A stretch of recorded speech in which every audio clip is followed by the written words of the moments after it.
వైసీపీలో అంతర్గతంగా ఒక లొల్లి నడుస్తోంది. ఒక అయోమయం పరిస్థితిలో ఉన్నారు అధికారంలో ఉన్న సిట్టింగ్ ఎమ్మెల్యే. కొంతమంది రోడ్డు ఎక్కుతున్నారు, నిరసనలు చేస్తున్నారు.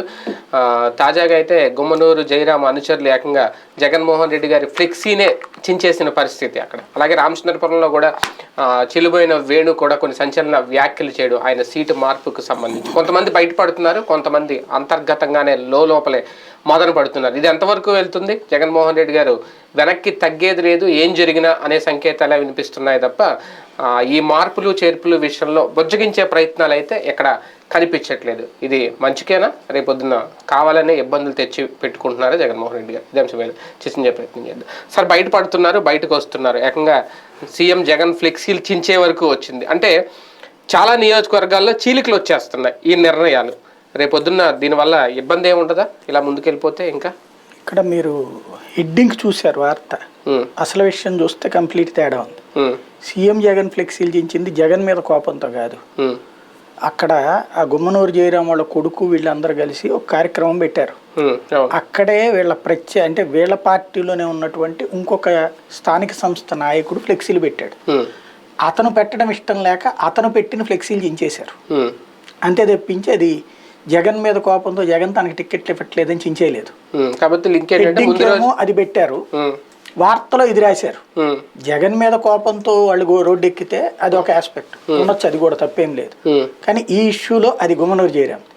అట్లాగే చెలుబోయిన వేణుగోపాలకృష్ణ జగన్నేమల్లా తనకు సంబంధించి లోకల్ గా ఉన్నటువంటి బోసుని గురించి మాట్లాడాడు. అంతే తప్పించి లోకల్ గా ఆ ఫీలింగ్స్ మరి ఇప్పుడు ఎక్స్ప్రెస్ చేసుకోకపోతే ఇంకెప్పుడు ఎక్స్ప్రెస్ చేసుకుంటారు?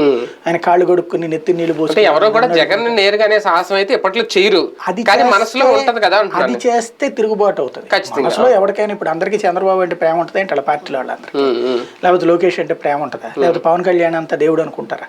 బయటికి అన్ని మాట్లాడతారు, లోపల ఎవరికాడికి ఉండేది ఏందిరా ఇది అనే లెక్కలు ఉంటుంటాయి. కాబట్టి అసంతృప్తి సహజంగా ఉంటది. అసలు మార్చేటప్పుడు ఎందుకు రాదు అసంతృప్తి? ఇప్పుడు ప్రతి ఎమ్మెల్యేకి నేను తోపన్నే అనుకుంటాడు. దానికి తోడు ప్రభుత్వ సంక్షేమ పథకాలను ఇచ్చాను కదా, నేనేం అడ్డు పెట్టలేదు కదా, జగన్మోహన్ రెడ్డి చేయించాడు కదా, ఆయనే దగ్గరుండి చూసుకున్నాడు కదా, ఇంకా నేను ఎందుకు ప్రాబ్లం అనుకుంటాడు. పథకాలు ఇచ్చింది ఆయన, జనాల దగ్గరికి వెళ్ళింది అయ్యి, మధ్యలో నన్ను వెళ్ళమంటే నేను తిరిగి వచ్చాను కూడా కదా, ఇంకా నన్ను ఎందుకు తీస్తాడు, అతను కదా నిర్ణయం తీసుకుంది అనే ఫీలింగ్ ఉంటది. జగన్మోహన్ రెడ్డి వీళ్ళ మీద కోపంతో మారుస్తుంటే అది వేరు. ఇప్పుడు అక్కడ ఏంటి, ఎదురుగుండా ఉన్నటువంటి శత్రువు బలమైనోడని తెలిసాక కూడా మొహమాటానికి పోయి కత్తొద్దులే కర్ర అని పట్టుకుని వెళ్తే పాకిస్తాన్ చైనాల విషయంలో భారత్ చేసిన పాత్ర లాగా ఉంటది. ఒకప్పుడు అదే శత్రువుని ఇదే వ్యక్తి కదా ఢీకొట్టి గెలిచాడు. ఇంకా కొత్తగా మళ్ళీ ఇప్పుడు సిట్టింగ్ ఎమ్మెల్యే అంటే ఆల్రెడీ అక్కడ ప్రత్యర్థిని గెలుచుకున్న వ్యక్తే కదా, యుద్ధం చేసి గెలిచిన వ్యక్తే కదా. ఇప్పుడు కూడా యుద్ధం చేయడం, మన శక్తి సామర్థ్యాలు తగ్గిపోయినాయి అని చెప్పి జగన్ గారు భావించే ఈ మార్పులు చేస్తున్నారు. అంటే వీళ్ళ ఫేస్ తో గెలిచి ఉంటే గనక వాళ్ళనే వదిలిపెడతారు. తన ఫేస్ తో గెలిచారు, తన ఫేస్ తో గెలిచినప్పుడు తన ఆలోచనకు అనుగుణంగా మార్చాలి కదా. అవతల రెండు కులాలు జట్టయినాయి. ఇక్కడ మనం అవునన్నా కాదన్నా ఆంధ్రప్రదేశ్ కుల రాజకీయం అనేది హైయెస్ట్ ఉంటది, పెరిగిపోయింది బాగా. అవతల ఉన్నటువంటిది కమ్మ కాపు ఒక్కటైనప్పుడు పర్లేదు ఈ మొహంతోనే నేను వెళ్తానంటే ఎట్ట కుదురుద్ది బేసిక్ గా. రెండవది, ఈ ఓటు బ్యాంక్ చిల్లు పెడుతున్నప్పుడు అవతల ఓటు బ్యాంక్ చిల్లు పెట్టాలి కదా. ఇక్కడ వెరీ సింపుల్ లాజిక్ ఏంటంటే, కాపు ఓట్లు క్రిందసారి కొంత వచ్చి వైసీపీకి పడ్డాయి. ఇప్పుడు పవన్ కళ్యాణ్ బలహీనుడు అన్న ఉద్దేశంతో అప్పుడు వేశారు. ఇప్పుడు పవన్ కళ్యాణ్ తెలుగుదేశంతో కలిస్తే బలపడతాడు అనుకున్నప్పుడు ఇటు ఆ ఓట్లు వస్తాయి అన్నటువంటి తెలుగుదేశం అంచనా, అంతే కదా. అప్పుడు ఆ ఓట్లు వెనక్కిపోతాయి కదా జగన్కి వచ్చిన కాపు ఓట్లు. మరి అయిపోతున్నప్పుడు ఏం చేయాలా? లేదు లేదు లేదు నన్ను చూసి వేస్తారులే అని చెప్పి కూర్చుంటే కుదురుద్దా? లేదు. కాబట్టి ఏం చేస్తాడు అతను, వాళ్ళ ఓటు బ్యాంకుకి చిల్లు పెడుతున్నాడు. ఇప్పుడు ఓ పెద్ద బోర్ ఉంది, నీళ్లు ఉన్నాయి, దానికి ఒక చిన్న బెజ్జం పెడితే నిదానంగా కారుతా ఉంటారు. అట్లాగా జగన్కి బెజ్జం పెట్టాడు చంద్రబాబు నాయుడు. ఇప్పుడు ఈయన ఏం చేశాడు, ఏకంగా పెద్ద బొక్క పెట్టి మొత్తం తెలుగుదేశం బొక్క పెట్టి బీసీలను అడుపట్టుకుపోవడానికి చూస్తున్నాడు. అంగీకరిస్తారా లేదా అన్నది రేపు ఎన్నికల తర్వాత తేలుతుంది. ప్రస్తుతానికి ఏంటి, ఎత్తు పై ఎత్తు. చదరంగం ఆడేటప్పుడు అవతల వాళ్ళని బాధ పెట్టడం ఇష్టం లేదంటే ఎట్ట కుదురుద్ది? మనల్ని కూడా ఇప్పుడు ఒక పావు మన పావుని ఎరగా వేసి ఇది పోతేనే రాజు కదులుతాడు అక్కడ. ఇప్పుడు చదరంగం ఆట నడుస్తోంది. జగను తన చతురంగ బలాల్ని వాడుతున్నాడు చంద్రబాబు నాయుడికి చెక్ పెట్టడానికి. ఈ టైంలో పావులు మారుస్తాడు, ఇటు అవుతుంటది, అంతే తప్పించి కథ మారదు. కొత్త ఎత్తులు ఒక రకంగా, అంతే కదా. కానీ ఎంతవరకు తెలుగుదేశం పార్టీ పునాదులు కదిలించడానికి ఉపయోగపడుతుంది ఈ సామాజిక అస్త్రం? ఈ ఎలక్షన్స్లో తేలిపోతుంది. ఈ ఎలక్షన్లో కనుక బీసీలంతా లేదు మాకు చంద్రబాబే కరెక్ట్ అని కనుక ఆగితే, అంటే వాళ్ళ జీవిత చరిత్రలో ఆంధ్రప్రదేశ్ రాజకీయ చరిత్రలో బీసీలు అనేది వాడుకోబడ్డటువంటి వాళ్ళే, లేదంటే కూరలో కరివేపాకులాగా వాడుకోబడినటువంటి బ్యాక్వర్డ్ క్యాస్ట్, అంతే, బ్యాక్ వెనక ఉండాల్సిందే వాళ్ళు, అట్లాగే ఉంచారు తప్పించి. వెరీ సింపుల్ లాజిక్ అండి. ఒక వాళ్ళ పార్టీ వాళ్ళని అడగండి. ఇప్పుడు తెలుగుదేశం పార్టీకి సంబంధించి ఓ మీటింగ్ జరుగుతుంది అనుకోండి, పార్టీకి సంబంధించిన నియోజకవర్గ ఇన్ఛార్జి బీసీ అధ్యక్షుడిని పక్కన కూర్చోబెట్టుకుని, ఎస్సీ అధ్యక్షుడిని పక్కన కూర్చోబెట్టుకుని వాళ్ళని ముందు పెట్టి వాళ్ళతో మాట్లాడించిన సందర్భాలు ఎన్ని ఉంటాయి టోటల్ 5 నియోజకవర్గాల్లో. వాళ్ళ చేతన కార్యక్రమాలు నడిపిస్తూ వెనకాల నుంచున్నది ఎప్పుడన్నా ఉన్నాయా? ఎప్పుడన్నా ఉన్నాయా అసలు? మరి బీసీల పార్టీ ఆ పని చేయకపోతే బీసీలు ఎట్లా అభ్యున్నతి చెందుతారు? ఇప్పుడు అచ్చెన్నాయుడుకి ఇచ్చిన స్వేచ్ఛ, నారాయణకి ఇచ్చిన స్వేచ్ఛ ఎంత తేడా ఉంది? నారాయణ తన ఇష్టం వచ్చినట్టు నడుపుకున్నాడు. అచ్చెన్నాయుడికి అంత స్వేచ్ఛ ఇచ్చారా? రవీంద్రకి అంత స్వేచ్ఛ ఇచ్చారా? బీసీ మంత్రులే కదా. అయ్యన్న పాత్రుడికి అంత స్వేచ్ఛ ఇచ్చారా? వీళ్ళు ఏం చూసుకుంటారు, అసలు ఏమీ లేని దానికంటే ఓ మంత్రి పదవి వచ్చింది, కొంతన్న మన పనులు చేసుకున్నాం కదా అన్న దాంతో వాళ్ళు తృప్తి పడతారు. కానీ రాజ్యాధికారం కోరుకునేటువంటి శక్తులకి అది సాటిస్ఫై అవుతుంది. మరి జగన్ ఇచ్చాడా మంత్రులకి ఫ్రీ హ్యాండ్? లేదే. ఎక్కడ జగన్ చేస్తున్నాడు? స్థానిక వ్యవహారాల దగ్గర బీసీలకి పదవులు ఇచ్చాడు. మేయర్లు, కార్పొరేషన్స్, మున్సిపాలిటీ, అక్కడ వాళ్ళదే రాజ్యాధికారంగా. అది ఈ చంద్రబాబు నాయుడు చేసుంటే, ఇప్పుడు మొన్న కాకినాడ జరిగింది, నంద్యాల అసెంబ్లీ కాకినాడ, ఇది కాకినాడలో ఇచ్చుంటే అట్టుండేది బీసీకి, ఒక ఎస్సీకో, ఒక ఎస్టీకో. అది గొప్ప విశేషం అయి ఉండేది. చెప్పుకోవడానికి మేము అక్కడ ఇచ్చాం కాబట్టి ఇప్పుడు ఇస్తున్నాడు అని చెప్తారు, అంతే కదా. ఇప్పుడు ఓ పక్కన సామాజిక సమీకరణాలు అన్నటువంటి దగ్గర ఖచ్చితంగా ఈ లెక్కలు ఉంటాయి. కార్పొరేషన్స్ ఇవ్వడమా, మున్సిపాలిటీలు ఇవ్వడమా, వాళ్ళ కార్పొరేషన్స్ ఇవ్వడం, కుల కార్పొరేషన్లు ఇవ్వడమా, అట్లాగే ఎమ్మెల్సీలు దాదాపు 15-16 మందికి ఇచ్చాడు.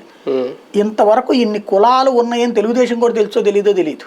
ఎందుకంటే తెలుగుదేశం వీరాభిమాని అయి ఉండి తెలుగుదేశం కోసం అహరహం శ్రమిస్తూ వివిధ టీవీ డిబేట్లో పార్టిసిపేట్ చేసే శ్రీనివాస్ గారే చెప్పాడు కదా, కొలికిపూడి గారే, 139 కులాలు ఉన్నాయని నాకు కూడా తెలియదు, నగరాలనే ఒక కులం ఉందని నాకు కూడా తెలియదు ఇంతవరకు అని.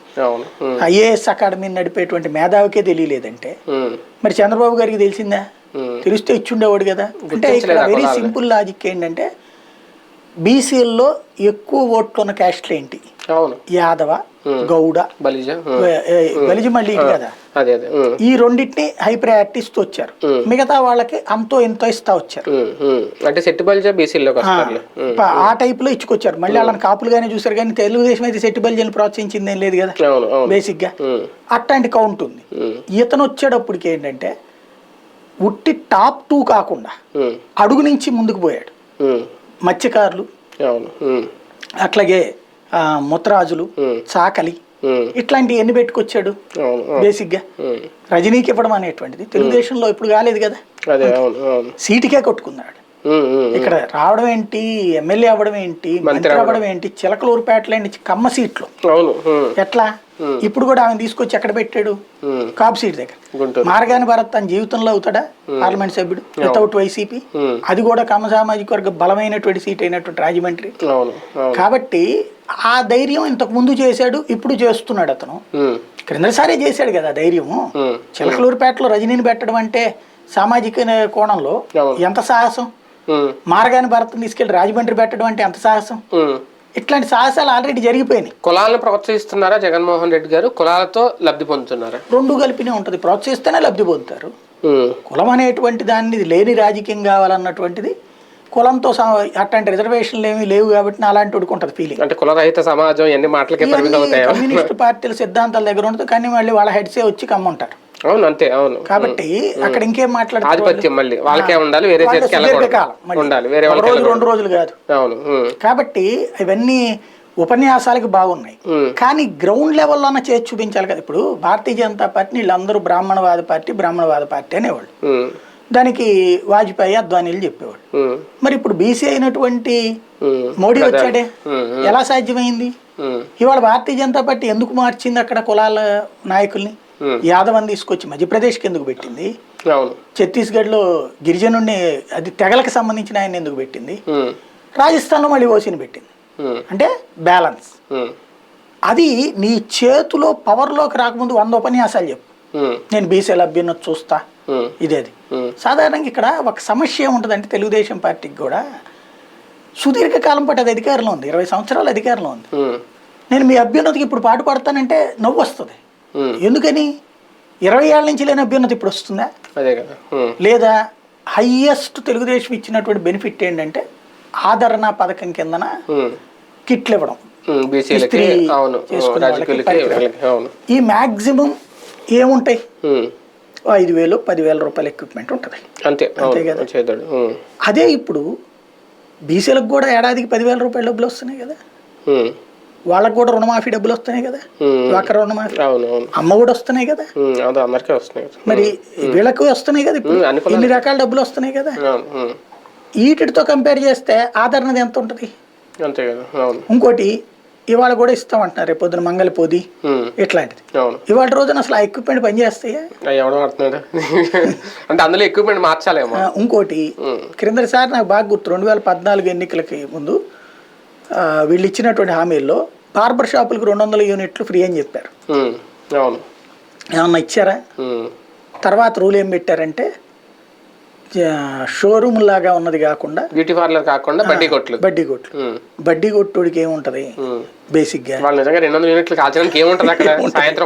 బల్బు పెట్టుకోవడానికి అతనికి ఇవ్వలేదు. పోనీ అతను వెళ్ళి తిరగాల ఎలక్ట్రిసిటీ డిపార్ట్మెంట్ అతనికి ఏంటి, బడ్డీ కొట్టుకి డైరెక్ట్ మీటర్ ఎవరుగా, బడ్డీ కొట్టుకి డైరెక్ట్ మీటర్ ఎవరు, ఎవరి దగ్గర దొంగ కనెక్షన్ అయ్యి ఉంటుంది, సబ్ మీటర్ వేసుకో, అది దానికి ఎవరు ఇంకెవడికి వచ్చింది అది ఇక్కడ. అట్లాంటి మాటకి చేతకి ఉన్నటువంటి తేడా ఉంది, ఇతని కూడా కొన్ని ఉంటాయి, నో డౌట్. మెయిన్ కాన్సెప్ట్ ఏంటంటే బీసీలకు సంబంధించినంత వరకు ప్రత్యేకమైనటువంటి చేసుకొచ్చాడు కొన్ని, అయితే సరిపోతాయ్యా? ఇప్పుడు అంబేద్కర్ గారు రాజ్యాంగం రాసినప్పుడు ఎందుకు ఎస్సీ ఎస్టీ ఇట్లాగా ఉద్యోగాలు రాసింది, ఎందుకు రాశాడు ఆయన? మీకు వాల్యూ ఎప్పుడు పెరుగుతుంది?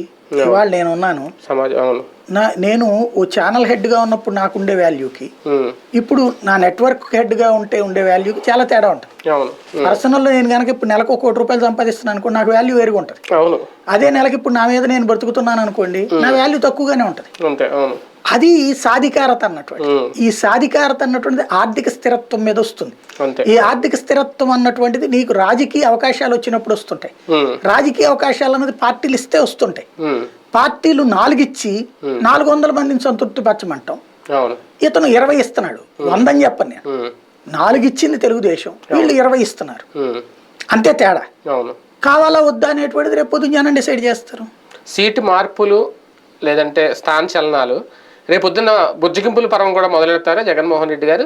లేదు నీకు నచ్చితే పోటీ చేయ లేకపోతే మానే అని చెప్పి వదిలేస్తారు వాళ్ళని. బుజ్జగింపుల యాటిట్యూడ్ చాలా తక్కువ జగన్మోహన్ రెడ్డికి. అయితే గీతే ఓసారి మాట్లాడతారు, ఇప్పుడు మనం కూడా పిలిచినే మాట్లాడారు కదా. అంటే ఇప్పటికీ అందరినీ పిలిచి చెప్పే పంపిస్తున్నారు, మరి మీకు సీటు మారుస్తున్నామనో లేదంటే మీకు ఎంపీ సీట్ ఇస్తామని చెప్పే పంపిస్తున్నారు. ఇంకా అంతకుమించి ఏం బుజ్జగిస్తారు? మాక్సిమం 2 పద్ధతులు. తను తెగించున్నాడు, రేపు పొద్దున ఓడిపోయినా తందే బాధ్యత, గెలిచినా తందే కదా బాధ్యత. అక్కడ బేసిక్ గా ఓడిపోతే నాయకుల మీద తోసేడు అతను, ఓడినా గెలిచినా తందే బాధ్యత. కాబట్టి ఇదిగో ఈ సమీకరణాల వలన అక్కడ కాపులు వచ్చారు కాబట్టి బీసీకి ఇస్తున్నానన్న 11 ఎంపీ సీట్లు రేపు పొద్దున బీసీలకు ఇవ్వబోతున్నాడట. ఏకంగా 25లో 11 ఎస్సీ ఎస్టీ పోను అంటే దాదాపు 50% ఇచ్చేస్తున్నాడు కదా అతను. అంతే, ఇంకా మిగిలిన సామాజిక వర్గాలకు 5-6 మిగులుతాయేమో. అది అంతే. అట్లాంటప్పుడు సహజంగా వ్యతిరేకత ఉంటది. అప్పుడు ఇతను బీసీ ఎస్సీ ఎస్టీలకి అనేటువంటి దాంతో మిగతా వాడు దూరం అవ్వచ్చునేమో. అయ్యని రేపు ఎన్నికల తర్వాత తేలుతుంది. అవును అవును, కొన్ని సామాజిక వర్గాలు దూరం అవ్వడం కూడా మైనస్ అవదా వైసీపీకి? మేజర్ గా ఉంటది, ఓసీ ఓటింగ్ అంతా దూరం చేసుకోవట్లేదు. సహజంగా ఉంటది, సిద్ధపడాలి దానికి. ఒక దాన్ని సంపాదించాలనుకున్నప్పుడు ఇంకోటి నష్టపోవాలి. ఓటు శాతం తగ్గదా రేపు? తగ్గచ్చు, ఇది యాడ్ అవ్వాలని కదా లెక్క.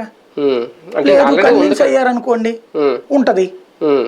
అంటే ఇది ఆల్రెడీ ఉంది కదా, దాదాపు 49% ఈ ఓట్ బ్యాంక్ ఉంది. పోనీ అది 50 దాకా పెరిగిందని అనుకున్నాం. ఇప్పుడు ఓసీలు అందరూ వెళ్ళిపోతే, రెడ్డి కమ్మ వీళ్ళందరూ దూరం అయితే ఆ ఓటు శాతం లాస్ అవ్వదా? అది వాళ్ళకి కౌంట్ అవదా? ఏమో వెళ్ళొచ్చు, అటు పక్కది వెళ్ళింది అనుకోండి, అటు నుంచి బీసీల నుంచి 10 ఇటు రావచ్చుగా. బీసీల నుంచి 10 ఇటు వచ్చింది అనుకోండి, ఇటు నుంచి 5 వెళ్తే నష్టమే ఉంది. ఇంకోటి వాళ్ళు ఇవ్వాలిగా, వాళ్ళు అధికారికంగా చెప్పాలిగా మేము ఓసీ పార్టీ అని. ఎవరు చెప్పరు, అప్పుడు ఇతను చెప్తాడా? ప్రతిపక్షాలు కూడా మార్చుకోవాల్సిన అవసరం ఉంటుందా రేపొద్దున ఈ నిర్ణయాలను బట్టి? వాళ్ళు కూడా సీట్లలో మొత్తం సామాజిక న్యాయం బేస్నే సీట్ల పంపకాలు చేయాలా? చెయ్యాల్సి ఉంది, కానీ చేస్తారా లేదనేది డౌట్. ఎందుకంటే ఇప్పుడు పక్కన 25-30 పవన్ కళ్యాణ్కి ఇవ్వాలా, మళ్ళీ బీజేపీకి ఇవ్వాలి ఒకవేళ వస్తే, రాకపోతే కమ్యూనిస్టులకి ఇవ్వాలా. వాళ్ళకి పోను మిగిలేది ఎంత, అందులో మళ్ళీ ఎస్సీ ఎస్టీ సీట్లు ఉంటాయి, అయ్యి పోను మిగిలేది ఎంత. అంటే 25-30 పవన్ కళ్యాణ్ ఇచ్చినా బీజేపీకి ఇచ్చినా ఎవరికి ఇచ్చినా అక్కడ కూడా ఇదే సామాజిక్ బేస్డే అభ్యర్థులు నిలబెట్టాల్సిన పరిస్థితి నిలబెట్టాల్సింది. అంటే వాళ్ళ లెక్క ఆడదే కదా, దాన్ని తెలుగుదేశం జడ్జ్ చేయలేదు కదా. ఇప్పుడు బేసిక్ గా అయితే జగన్మోహన్ రెడ్డి టోటల్ గా కలిపి 50% ఇవ్వబోతున్నాడు. బీసీలకి 50 దాకా అసెంబ్లీ సీట్లు ఇవ్వబోతున్నాడు.